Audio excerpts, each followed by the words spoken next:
రోజులకు ఆయనకు ఫోన్ చేస్తే ఆయన ఇద్దరు ముగ్గురికి ఫోన్ చేసినాక మళ్ళీ మూడో మనిషి నాకు ఫోన్ చేసినాడు.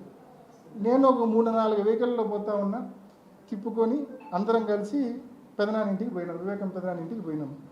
అంటే దీన్ని నేను చెప్పాలనుకుంది ఏంటంటే, ఎలా నేను వెయిట్ చేస్తున్నా అని ఎలా వీళ్ళు చెప్పగలరు? థర్డ్ పర్సన్ ఫోన్ కాల్ కోసం వెయిట్ చేస్తున్నాను ఎలా వీళ్ళు చెప్పగలరు? Is it not a blind allegation? నిజంగా మీరు ఆలోచించండి, ఆ ఫోన్ కాల్ ఇంకొక 15 నిమిషాలు ఆలస్యంగా వచ్చింది అనుకోండి, నేను ఆ పాటికి ఇంకా సుమారుగా దూరం పోయింటా కదా, నేను వెనక్కి రావడానికి మరొక 15 నిమిషాలు పట్టిండేది కదా. అప్పుడు ఈ అలిగేషన్సే నా మీద వచ్చిండేటి కాదు కదా. ఇంత కామన్ సెన్స్ కూడా అప్లై చేయకుండా అలిగేషన్స్ చేయడము, నిందలు వేయడము కరెక్టా? ఇంకోటి అంటారు, నేను ఈ వాదన తీసుకొస్తే వాళ్ళు ఏమంటారు తెలుసా, అసలు జమ్మలమడుగు ప్రోగ్రామే లేదంటారు. ఇది ఇంకా అన్యాయం. జమ్మలమడుగు ప్రోగ్రామే లేదు, అంత హంబక్, ఆడ ప్రోగ్రాం లేదు, పాడు లేదని చెప్పి చెప్తారు. నేను మళ్ళీ హైకోర్టుకు అఫిడవిట్ వేసిన, అడిషనల్ అఫిడవిట్. నేను ఎక్కడ బయట నుంచి వీడియోలు కూడా పెట్టలే, ఏం పుకార్లు రాసినా. వీళ్ళు రికార్డ్ చేసిన విట్నెస్లు, సిబిఐ రికార్డ్ చేసిన వాంగ్మూలాలు 69, 70, 71 మొత్తం 320 మందిలో ఒక 5 వాంగ్మూలాలు. ఆ 5 వాంగ్మూలాలు చాలా స్పష్టంగా 5 మంది చెప్తారు. అవినాష్ రెడ్డితో పాటు మేము ఒక 3-4 బండ్లల్లో అందరం జమ్మలమడుగుకు బయలుదేరినాము.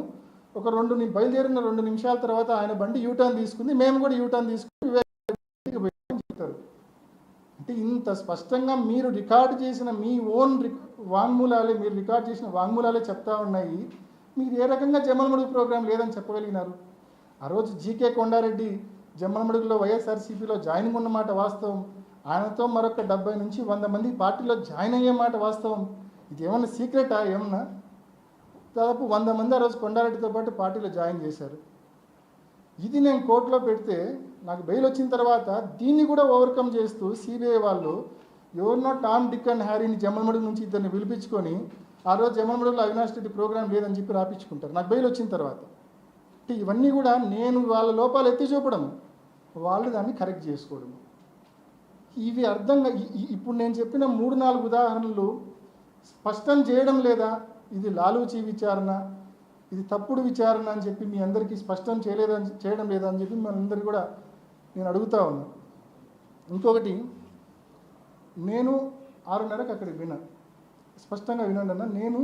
నాకు 6:26కి ఫోన్ వచ్చింది, 6:30కి నేను అక్కడికి రీచ్ అయినా. నేను రీచ్ అయిన వెంటనే బాడీ చూసి బయటకు వచ్చిన కంటిన్యూస్ కాల్స్, కృష్ణమోహన్ రెడ్డి గారితో మాట్లాడినా, నవీన్తో మాట్లాడినా, లోకల్ సిఐకి నేనే ఫోన్ చేసి ఇన్ఫామ్ చేసిన.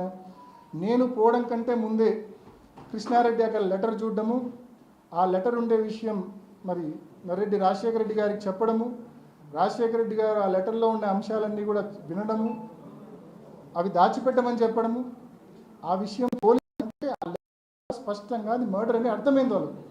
అండ్ మళ్ళీ photographs, వినేతులతో photographs, video తెప్పించుకున్నారు.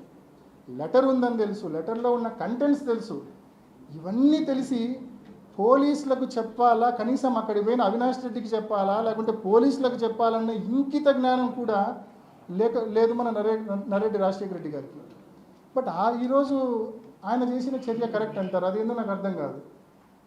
That is screening of evidence. Letter దాచిపెట్టడం అనేది screening of evidence, biggest screening of evidence అది. దాన్ని ఓవర్కమ్ చేసి నేను 6:30కి పోయినా అండి అక్కడికి. నేను పోయేటప్పటికి ఇంట్లో 5 మంది ఉన్నారు, ఇంటి బయట మాజీ ఎంపీటీసీ శశికళక్క మరొక 4 ఉన్నారు, ఒక 9 మంది. నిజంగా వ్యక్తికి తప్పుడు ఉద్దేశం ఉంటే that was the right time. But నేను లోపలికి పోయినా బయటకు వచ్చినా. వీళ్ళు ఏమంటారు, ఎర్రగంగిరెడ్డి వచ్చిన తర్వాత ఎర్రగంగిరెడ్డి, అవినాష్ రెడ్డి, మా నాన్న భాస్కర్ రెడ్డి గారు అండ్ శంకర్ రెడ్డి 4 కలిసి స్క్రీనింగ్ చేసినారు అనేది కదా అభియోగము. ఎర్రగంగిరెడ్డి ఎన్ని గంటలకు వచ్చినాడండి? 7:10కి వచ్చాడు. అంటే 40 నిమిషాల పాటు I was waiting for Erra Gangi Reddy. ఆయన వచ్చిన తర్వాత